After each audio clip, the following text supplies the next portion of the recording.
Injury injury update on just your team coming off the bye. Some of those key guys that Tommy Hill, Albano, some of the other players. Yeah, Albano kicked yesterday. Still day to day. I'd expect Tommy to have a chance to play this week. He was all set to play last week and actually ruptured the plantar fascia as he was running onto the field and after the tunnel walk. So, which is a good thing because when you rupture it, it's very painful. So it just but it kind of alleviates the problem. So Tommy practiced all last week. So I'd assume Tommy has a chance to play. So other than that, I don't know if anyone special, but I think we're pretty healthy. What type of challenges does their offense, which has been riding pretty high, present for a defense?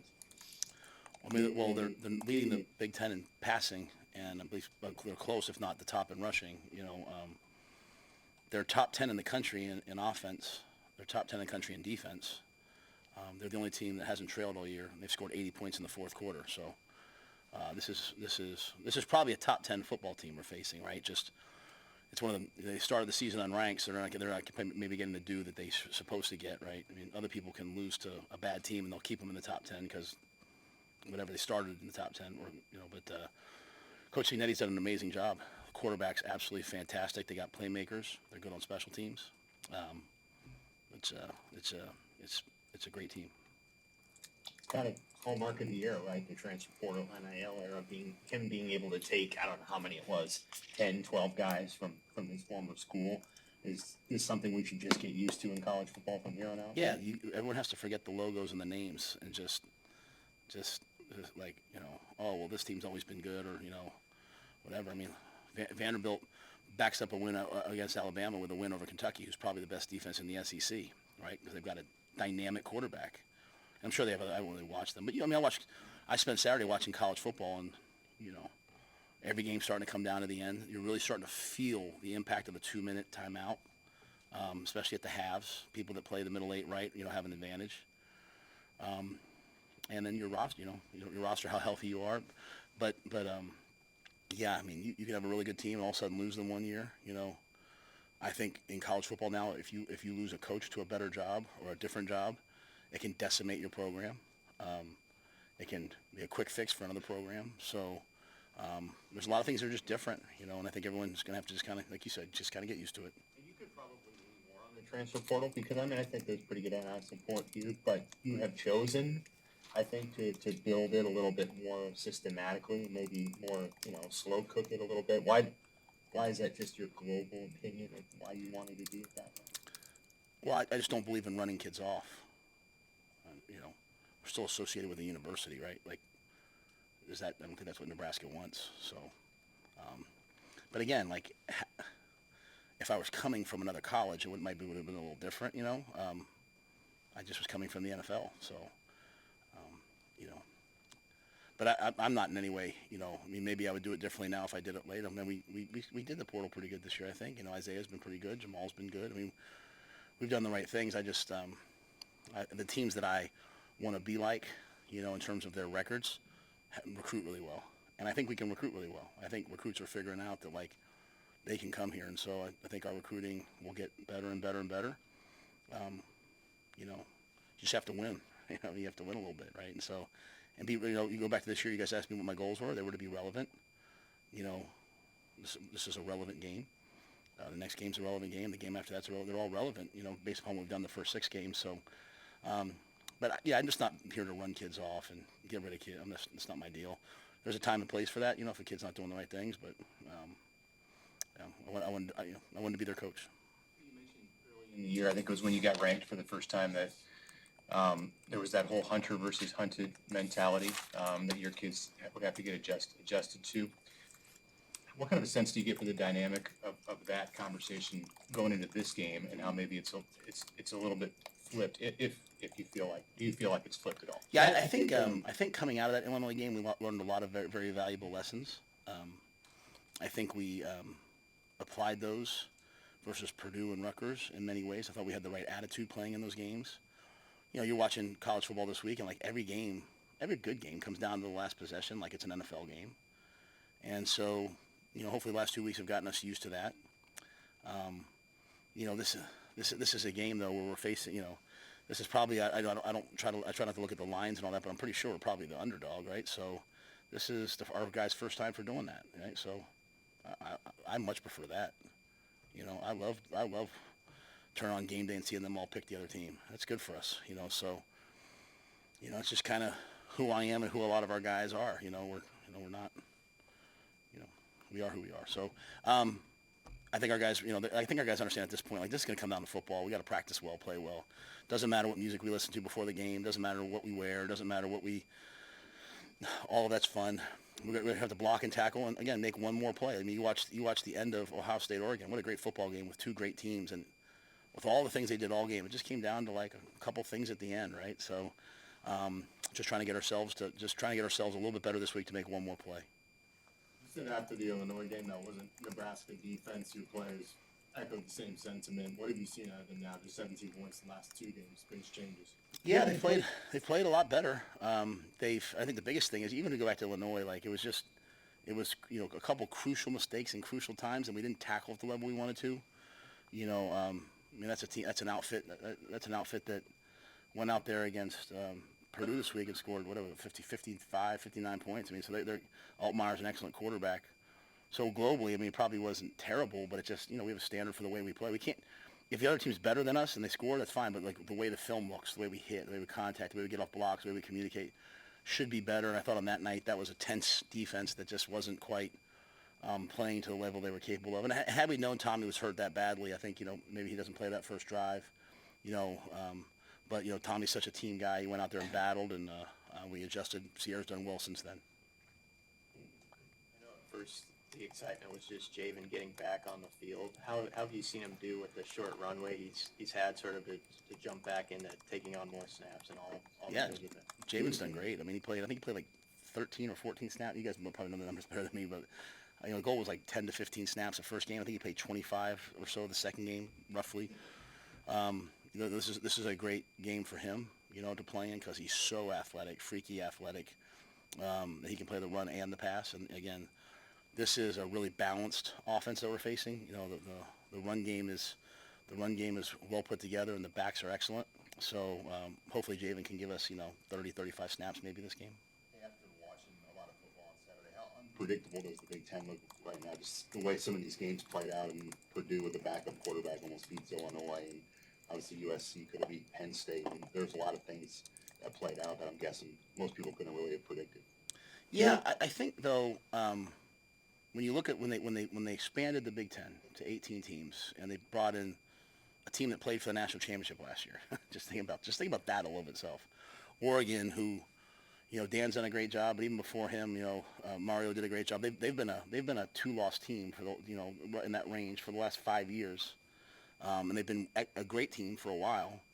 Then you bring in a team of that USC that won 11 games 2 years ago, or whatever it was.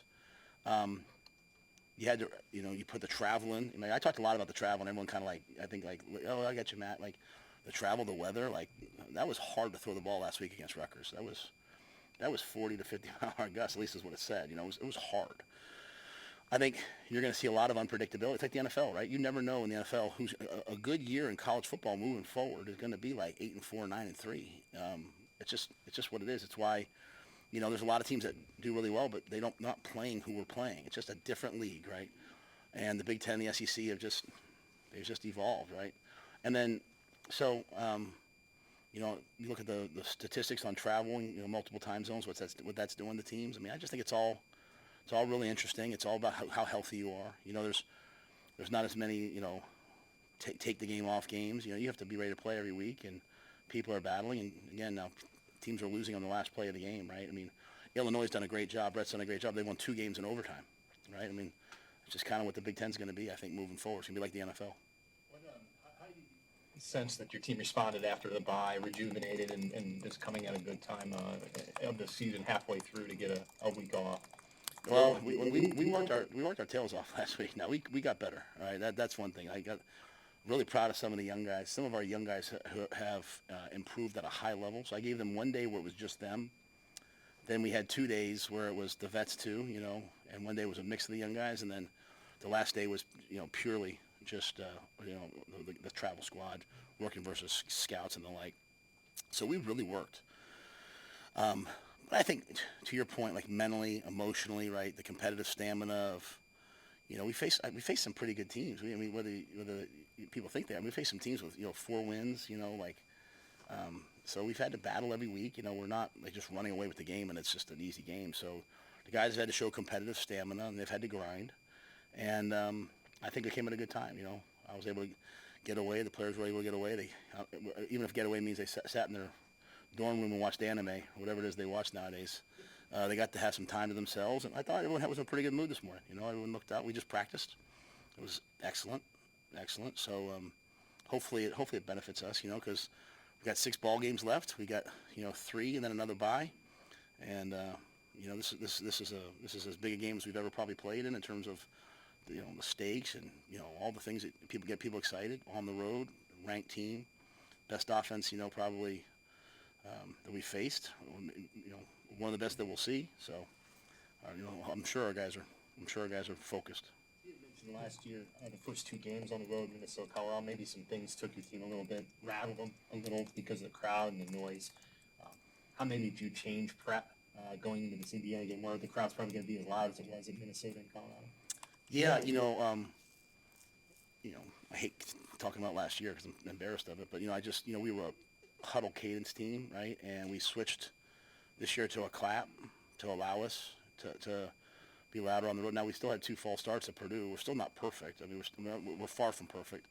So you get down there in the goal line, and you're trying to run the power play on 4th and 1, and you're just kind of sitting there like, hopefully no one false starts, or hopefully we don't get it. So I just think we were more prepared. We used crowd noise the whole camp. So I think the noise in and of itself is better, or preparation for that is better. And the team just didn't really know us I think when you go on the road, if you have a team that actually really cares about each other, and if you have a team that really wants to see each other, be successful, and is there for the team, then you have a chance to win on the road. I watched a lot of football. One thing about college football right now, there's a lot of guys out there, and the whole time they're playing for their personal brand. They could do something for the team. They could take a knee. They could step out of bounds. They could end the game. And instead it's all, watching college football is hard now. It's all trash talking and really excessive trash talking. It's you beat a team and you're waving goodbye at them, and Iowa did that to us last year. I mean, there's sometimes rivalries, I get it, but I don't want to see our team do that. I want to see our team walk out, and if you watch me, I can shake their team's hand. I shake the players we game plan for. I shake their hand. And yes, I struggled a little bit with that this weekend watching college football. Like every time a guy makes a play, it's like he has to turn and tell the guy he made a play. And trust me, I'm all for a little trash talk, but there's a way to do it in a way that doesn't, disrespect the game and disrespect your opponent. Because truly playing against good teams allows you to show what you can do. Like, you can't show what you can do when you play bad teams. You have to play good teams. And so Indiana gives us a chance to show us what we can do. But as much as anything else, I want us to respect the game, and I want us to respect, what it means to be a Nebraska Cornhusker. And I have a lot of respect for Coach Signetti and his staff and their players, and so I'm hoping we play a certain way. Hey, you guys showed that jumbo set last week against Rutgers with Cleveland, Tritt, and Mazuka, and a couple big tight ends. Obviously, you're limited in situations you can use that short yardage, but having success with that, does it start to create some kind of a mentality or help you create a mentality that you want to extend to other areas of the run game here over the second half? Yeah, it's a great question. I did like an extensive study of the run game, and some of the numbers are hurt a little bit by some of the sacks we've taken, and some of the numbers are helped by some of the speed sweeps. I try to take all that out. We just haven't had the explosive runs, if that makes sense. There's a lot of 4 and 5 yard runs, which you like, right? Keep you on track, but we haven't had the big runs. That 2-back power set, that's what I was known for at Temple. We were going to run that against you 15 times a game. You're going to have to deal with, I run that play. I get texts from 20 guys like, hey, and we ran it the game before too. We ran it against Purdue on the goal line. We ran it against Rutgers. So, you do it enough, people, we line up and there's 10 people around you, so you're not going to have big hits. But I think the big thing for us as we move forward is just to really, really find some ways to get some long runs. You know what I mean? I like some of the consistency of the runs more than I thought I did. But we got to hit a couple big ones, right? And so we haven't done that. But yes, absolutely, having the fullback, having the tight ends, even just practicing against it. And we practice against it every week. I think it just hardens your team. I mean, it's really, there's not many teams that have a top 10 offense and a top 10 defense. Indiana does, and because I believe if your defense, all they do is defend the spread all day, every day in practice, when you face a tough team, and make no mistake now, Rutgers, Greg Schiano, Brett Bielema, those are tough people, and those are tough. We faced 3 straight teams with a defensive coordinator as a head coach. They're going to run the ball, and they're going to grind you, and you're going to be physical. But if your defense never sees it till game day or with the scout team, it's really hard to be a physical defense, right? So I feel bad for some of these guys, these defensive coordinators. They go play for an offensive head coach who's a play caller, and some guys can do it, and they get fired. And everyone's like, he can't. Well, you're not getting hardened, right? You're not getting. If you play in this program, we might not ever beat top 10 in passing, but we're gonna run power and we're gonna run duo and we're gonna run counter, and you're gonna see those things in practice. And so when you get to the game, it's never really a shock. And so. But yes, to your point, I think one of our major emphases this, moving forward is just getting a little bit better in the run game. Fixing some of those things on special teams. We're making a lot of good plays on special teams, but the catastrophic plays are killing us. And trying to fix one or two of those things and see if we can be a better team. For a couple moments on Saturday in college football with clock management, it just became a topic of discussion. In one case, in an early game, a player could have gone down in bounds and ended the game essentially, but scored a touchdown. And then there was the USC game. The clock there, obviously at the end of the Ohio State-Oregon game. How do you look at clock management? Do you have a guru that helps you with that? How do you navigate that? And has the philosophy around clock management changed? Well, the first thing I'm going to say about clock management is this, we study it every week. We study every decision that was made. Sometimes the guys on TV, with all due respect to them, haven't done that. And they'll say, I remember we were playing the Packers, and we were down by 11, and we went down, and on second down, we kicked a field goal before the 2-minute warning, kicked it off. And I'm getting killed by the announcers. Just killed. Why would they do that? Meanwhile, the analytics community is like, this is brilliant. Finally, someone did this. We kicked the ball through the end zone. Now with 2:06, they have the ball left. So it's you have to be careful what is bad clock management, right? And then you look at actual good clock management. Part of it is, do the coaches make the right decisions? And then do the players make the right decisions? Because sometimes it's hey, we're going to run this play. You got 6 seconds. Hey, get down. We have a timeout. Sometimes the things people don't even recognize, at the end of the game on third down, Dylan rolled left to try to throw the ball to Jacory on third down, and he wasn't there, and so instead of throwing away, he took a sack. Now, it's a minus 16-yard sack. You don't really want that, but that's us saying, hey, if it's there, throw it. If not, take a knee. So the clock runs. They have to use a timeout. So it's all these little things sometimes that I don't think show up. But, yeah, Sean Patton, I had a guy at Carolina, Taylor Rajak, who was really, really excellent and really helped me learn a lot of, things as it relates to the 2-minute warning, and then that process now, we use 2 outside services to help us. And then Sean puts together a tape every week. We show a tape to the guys every Thursday. Don't be dumb, and just showing hey, mistakes made throughout the week. And then I watch all the decisions people are making, right? And, so sometimes I just say, you have to be careful. Sometimes people will say oh, they should have used their timeouts there. Well, right as the clock's running down to the 2-minute warning and you're behind, you can either use your timeouts before the 2-minute warning, or you can wait till the 2-minute warning and use them after. And there's merit for both. I just think, Sam, as long as you have a philosophy of this is why we do this, you know what I'm saying? And sometimes it's as simple as, oh, we can stop these guys, or man, we're struggling to stop these guys right now. Those are 2 different things that, I go back to the Illinois game. A lot of people ask me why did you call timeouts when they had to punt, but then not run a play? Well, I wasn't going to run a play from the 12. My hope was that the punt return would go in the end zone. We get the ball at the 25-yard line with 30 seconds, and hey, Dylan, let's go, right? But two drives before the ball. So it's all these little things that come into it. I think the best thing you can do is have a philosophy. And I like this stuff. That's why I talk so much about it, because this is, to me, is real football. I like this, but I also think it's what do your players understand? Because in that situation, Dylan takes a sack. It looks ugly, but it's the right thing to do. Against UTEP, he throws the ball in the end zone with 8 seconds left, and we catch it with 1 second, so we would have had time to call timeout if it was in bounds. I think you have to prepare them. But as the season goes on, man, it's you can't rep every situation every week. And so hopefully your guys have been schooled and taught. We had a bad play last week against Rutgers where we ran out of bounds on 3rd and 22, right? And that's not on that player. It was 100% on me not making the communication of, hey, we call a certain word, hey, stay in bounds. So I think It's real football. That's the great thing about the 2-minute timeout coming to college. The extra timeout adds all these layers of decision making that you have to make. Right? It used to be really simple. Now it's way harder, in my opinion. Which is good. And yeah, I could talk. I like reading about it. There's podcasts I listen to about it. It's pretty cool stuff. Is Dylan sort of built that way like you? Have you found that he's ahead of the curve and sort of diving in deep into the clock management stuff and all those? Yeah, Dylan dives into everything. Dylan woke me up in my office this morning. He came in and banged, and I woke up that's him. Like, he's here first thing in the morning. He's texting me. He's going away this week, and he's on the plane. He's like, hey, can you watch UCLA? He's watching the tape on the plane. Can you watch UCLA play 24? Like, he's just a whole other level.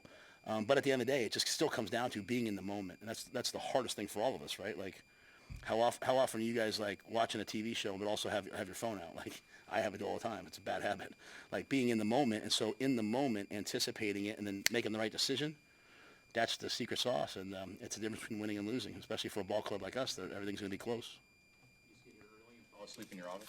Yeah, I went home and then couldn't sleep, so came back early. And the Garrett McGuires, the Corey, they come in at 4:30 and work out. I come in at 4:30 and watch film and just fell asleep. That's all. Can you speak to follow up on that question about Dylan, about the areas of what you've seen as far as him with his growth in areas away from what we see in 60 minutes of him playing? You're saying, I'm sorry. In what ways have you seen him grow off the field around the team? Oh, I think his leadership and just the touch points he does in terms of getting around the guys. I think the confidence he has brought to guys, the belief, I think, just something as simple as like Jacory's a young player who asked him to play 3 different positions, and just him constantly getting with him and talking to him. I think those things are really good areas that he's been excellent at and improved at. I think he's done a great job. When you're that talented and you're having that much success, there's always going to be a ton of voices, saying, hey, you should do this, you should do that, and just stay very focused on, like, this is what I'm being asked to do here. Yeah, I've been really, really pleased with all those things, and I think he's really good about, every week he tries to find 3 things to improve upon, and I always tell him, like, after every game, write down how it felt while you were playing, and then write down after you watch tape what you saw, because sometimes those are 2 different things, right? Sometimes we see ghosts out there in terms of, man, they're doing this, and then you watch the tape and build off of that journal. And I think he's so self-aware, and he's not afraid to be like, a lot of guys, man, they do not seek correction, and he wants to get corrected. He wants to be better, and it's a lot of fun coaching guys like that. Tommy Hill plays this week. How does that impact the rest of the cornerback position? Most importantly, CR Wright, given the way he's played the last few weeks. Well, I mean, I think you're going to need every corner you got versus this outfit. I mean, they got great wideouts, and they've got great run after catch guys. They can go get the fade. Really, this quarterback is playing as well as any quarterback in the Big Ten when you watch him, if not the best. I mean, he sees the field. He knows what you're in. He gets to the right spot. So we'll probably need all those guys. Tony has different packages, but just even in the rotation, right? I mean, they've scored 80 points in the fourth quarter. That's just fantastic. I mean, 80 points in the fourth quarter alone. I think it's like 80-17. They haven't given up a first quarter point, I don't believe. So excellent defense with tremendous edge rushers and dynamic offense. So, we'll probably need to see here a lot. We'll need Tommy if he can go. Again, Tommy's still, I feel good about it, but it's not a done deal. Like, he's got to get through the whole week of practice. And last couple of weeks I've told you I thought he was going to go. And just, for a corner, that's a tough injury now. To be, it's one thing to be a D lineman and play, 3/4 speed. It's another to be a corner. Did you award any new black shirts over the bye week? Yeah. Put Sierra in black because he's a starting corner right now. And the defensive guys came to me. They asked for Buschini to be in black. So we put Buschini in black. Why did the defensive players want that? I assume they told you. I'm Why did they want Buschini I think to be just, I think the way he's impacting the game defensively, right? I mean, I know I had talked to Jason Peter a couple of weeks ago and asked him how that worked, and he said, at the bowl game, those guys would always get it. And then I asked someone else, and I think they said Coach Riley, Coach Callahan did it once with a punter in the middle of the season. So I was kind of like, all right, well, I'll just stick with tradition. But I just think it's when the players, when Marquise Buford texts me at home, is like, Coach, we need Buschini in the black. I thought that was a tremendous mess, whether it was the tackles at Purdue, or the game-saving tackles on the field goals, or just the punts he made last week. To get hit like that and come out there and some guys get hurt and they come out and they finish the game. Like, he accelerated. So, but again, I did it because it was from the players. You know, they feel like he's part of that unit. So let's roll. How big was the bite for special teams to maybe kind of evaluate things closer and get things cleaned up? Oh yeah, Coach Darlington was at practice. He had a folder for me. He was ready to rip me. You know, I really take a lot of responsibility. I'm serious. You know, some of the coaches, I take a lot of responsibility for some of the things, special teams wise. You know, just early in the year, you know, trying to get some young kids, and you know, like just not putting enough of the guys who I know can make plays on the special teams, and whereas Ed's one of those guys, you know. So just kind of reevaluating that and seeing, hey, who can go out there and make plays for us, and getting some other players on the team. And then just kind of, you know, seeing where we had never shown, we've never really been in this situation before. We've never had, like, blocks in the past. And so here we are, and we've got 5 block kicks this year. You know, that's like heartbreaking, you know. And so, again, having a chance to go back and just study what we're doing, right? But to me, it's the same as in the run game. So my foot's cramping up, so forgive me. It's the same as the run game. Like, hey, what are we doing well? What are we not doing well that we should just get rid of or fix? And then, you know, who are the guys who can make a play that we're not using? And just kind of really taking a deep dive at that. And, you know, you hope that while we're in year 3 and year 4 and year 5, you know, you have things established. You know, in year 2, you're still sort of like, you know, trying to figure out who can do what. I know that probably sounds hard for people to hear, but guys grow fast, they go quickly, they get better. So yeah, I would expect us to play way better on special teams moving forward. I'm excited for it. And you know, had I thrown that fake punt on the first play, maybe that game would have been different, right? We knew it was there. So maybe it's a lesson for me to be a little bit more aggressive early on. But we'll need to steal a possession against Indiana. You know, there's too dynamic on offense, and so, you know, how do you do that? Sometimes you run down and knock a ball out. Their punt returner is excellent. You go back and watch them at James Madison, they block a ton of kicks. So, I mean, they're going to come after us. We're going to need some guys to step up and play well. Thank you.